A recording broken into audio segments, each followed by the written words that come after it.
asalaamaaleykum wa rahmatullahi taala wa barakatuhu mbokk yi ñuy topp ci internet bi rawatina ci chaîne bi muy Serigne Djily TV ñu ngi leen di nuyu di leen ziara di feddali suñu kóllëre rawatina ñi nga xam ne ñooy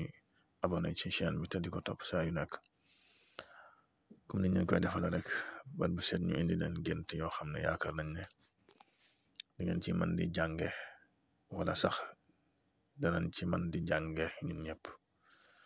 muy ay takk yoo xam ne ñaare boo ko géntee rek ay màndarga lay doon ci sa wàllu dundu njariñ luy ñëw wala naqar wuy dikk wala ay màndarga yu bari daal yoo xam ne danga ko mën a jàngate ci sa wàllu dundu benn nga gént ko wala ñu géntal la ko tey nag dañ leen indil gént Maryam bintu Imran mi nga xam ne mooy ndey Isa ibnu Maryam alayhim salaam nga xam ne alxuraan tudd na ko ci barab yu wuute ba sax ñu far ko jagleel aw saar ci alxuraan kon kooku ku ñu laabal la ku ñu sellal la suñu borom tànn ko ci jigéen àdduna bi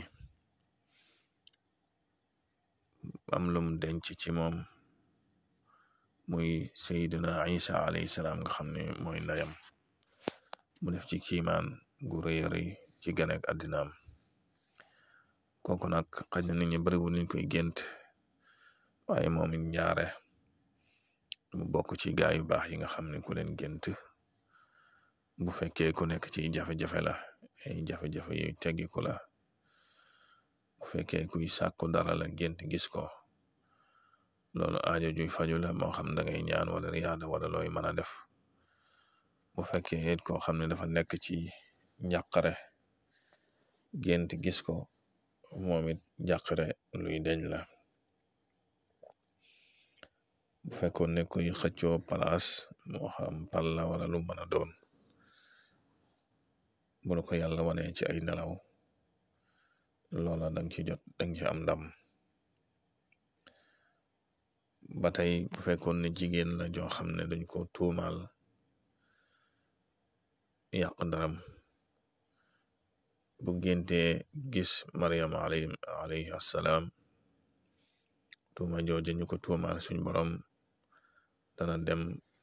ba feeñal lépp mu am dëgg ci kaw nit ñi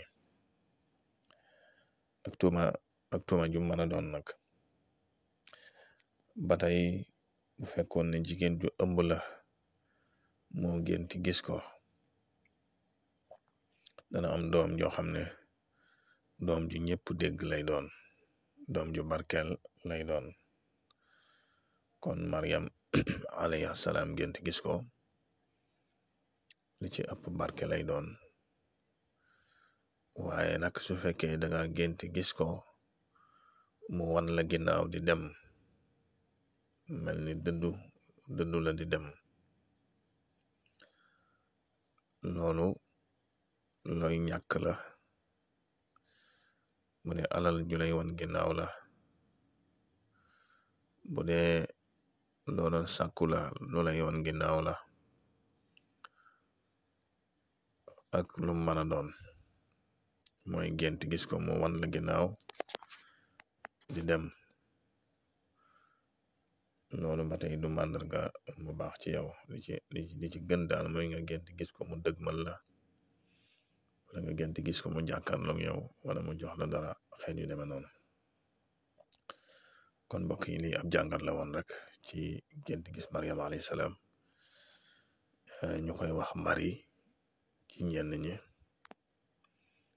bokk ci jigéen ñi nga xam ne suñu borom tànn na leen def ci moom martaba nag ak ngëneel yu bare bare ngeen way di abonné ci chaîne bi ndax bokk na ci li koy dundal ak li koy yëkkati wassalaamu aleykum wa rahmatullahi wa barakatuh